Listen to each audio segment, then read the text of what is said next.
palavra de Deus. No Senhor eu ponho a minha esperança, espero em sua palavra, pois o Senhor se encontra toda graça e copiosa redenção. Louvor e glória a ti, Senhor, Cristo, palavra de Deus, Cristo, palavra de Deus. Louvor e glória a ti, Senhor, Cristo, palavra de Deus, Cristo, palavra de Deus.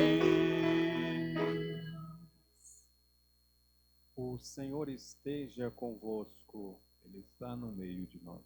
Proclamação do Evangelho de Jesus Cristo segundo Lucas.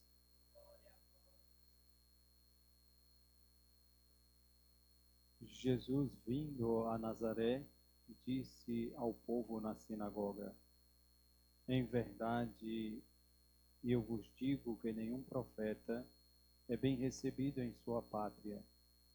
De fato, eu vos digo, no tempo do profeta Elias, quando não choveu durante 3 anos e 6 meses, e houve grande fome em toda a região, havia muitas viúvas em Israel. No entanto, a nenhuma delas foi enviado Elias, senão a uma viúva que vivia em Sarepta, na Sidônia. No tempo do profeta Eliseu, havia muitos leprosos em Israel. Contudo, nenhum deles foi curado, mas sim Naamã, o sírio. Quando ouviram estas palavras de Jesus, todos na sinagoga ficaram furiosos. Levantaram-se e o expulsaram da cidade. Levaram-no até o alto do monte, sobre o qual a cidade estava construída, com a intenção de lançá-lo no precipício. Jesus, porém, passando pelo meio deles, continuou o seu caminho. Palavra da salvação. Glória a vós, Senhor. Minha alma tem sede de Deus, do Deus vivo. E quando verei a face de Deus.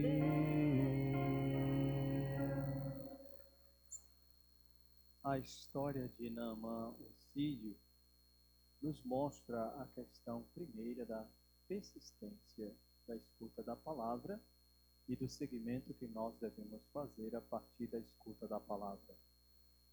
Naamã tem uma dificuldade, vocês ouviram no texto, mesmo sendo um soldado bem-sucedido, aí acrescenta, mas ele tinha lepra, tinha a doença do tempo e do momento.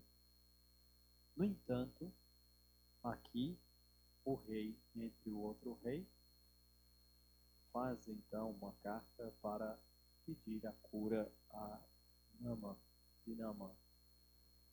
Veja como o texto ele vai sendo desenvolvido a partir desta situação. No primeiro momento, o rei de Israel que recebe a carta, rasga-se as suas vestes, porque ele não tem o poder de curar. Cai-se numa situação, porque ele acha que é uma cilada que o outro rei está lançando, para depois matá-lo.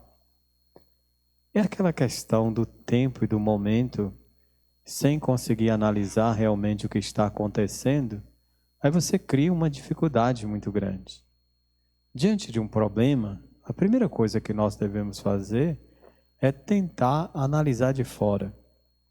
O nosso problema é que a gente quer resolver de qualquer jeito, sem analisar o que está acontecendo. Aí dificulta, você cria uma situação mais difícil. Nós precisamos, mesmo dentro do problema, dar uns 2 passos para trás e tentar entender aquilo que é apresentado ali. Naamã se prepara para a cura. Veja que ele arruma presentes e coisas para convencer aquele que vai curar. Não é desta forma, não é a compra. Fica parecendo que o homem de Deus está sendo comprado. Naamã prepara aqui muitas coisas para a questão da sua vida, salvar a sua vida. Mas, de repente, também a questão do poder causa um certo distanciamento.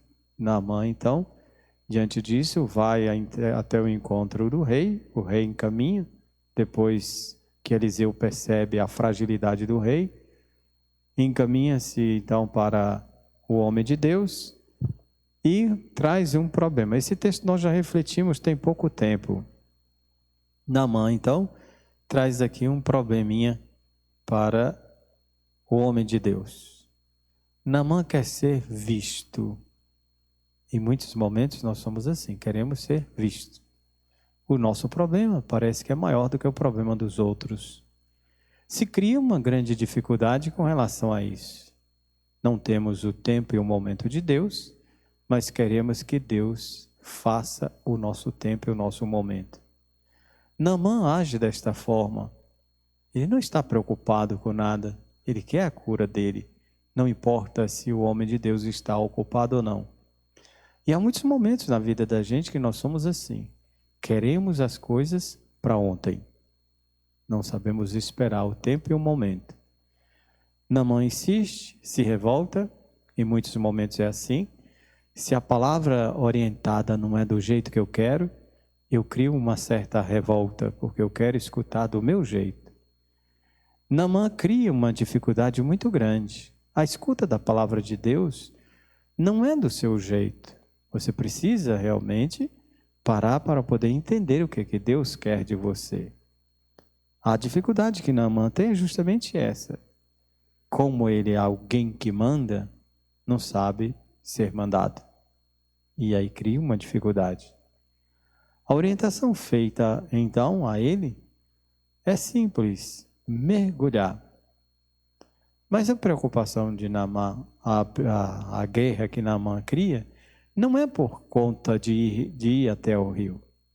Mas ele diz, eu achei que ele iria me receber, iria me tratar desse jeito, daquele jeito, como se ele fosse exclusivo. E em muitos momentos nós agimos assim, somos exclusivos.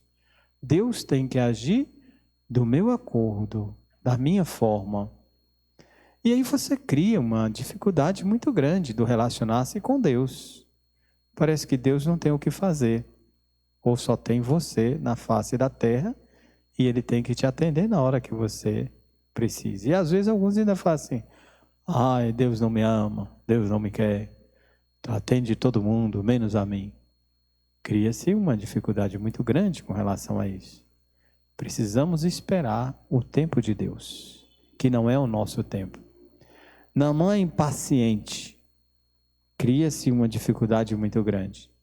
E aí vem um outro sinal. É preciso escutar. Quem orienta Naamã são os escravos, os servos dele.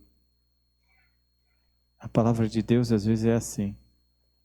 Ela não vai sempre sendo anunciada por aqueles que já se acham os mais sabidos. O entendimento e o conhecimento que Deus vai apresentando é de uma forma completamente diferente. E nós precisamos estar atentos a isso. Depois, Naamã se rende. Mas se vocês observarem desde o início, o sinal da salvação de Naamã, primeiro é por causa da serva que o país foi conquistado, então ela se torna uma escrava e orienta que existe um homem de Deus capaz de fazer isto. Depois, de novo, os servos, são eles que orientam Naamã a fazer. E este deve ser um sinal. Nem sempre aquele que evangeliza vai conseguir compreender que há determinados momentos que somos evangelizados pelos mais simples. E este é um sinal. Depois o evangelho de hoje também para que a gente tenha essa certeza, nem todos aqueles que dizem Senhor, Senhor, entrarão no reino dos céus. A salvação pode vir por intermédio de outras pessoas. E aqui ele apresenta dois sinais desta salvação. A viúva de Sarepta e Naamã o sírio. Então, nenhum deles pertence a Israel. São pagãos. São pagãos. Então, neste tempo, Deus age naqueles que a gente menos espera. E nós precisamos buscar justamente esse sinal da consolação de Deus. Deus enviou os seus profetas a todos. A palavra de Deus não é propriedade particular. Ela é aberta a todos. E nós devemos ter esta convicção. A palavra de Deus não pertence ao grupo, ao movimento, à comunidade. A palavra de Deus é para todos. E aí a gente precisa compreender justamente isso. É a palavra que salva, que liberta, e a palavra anunciada a todos. Ela cura quando temos esta condição de abrirmos ao projeto. Tanto aqui, apresentado justamente àqueles que estão distantes desta realidade, não estão no convívio, mas foram capazes de escutar. Que a escuta da palavra de Deus nos leve a compreender que o Senhor atua não só no espaço que é nosso, mas também lá fora. Que sejamos capazes de deixar Deus tocar em nós para sermos instrumentos da salvação.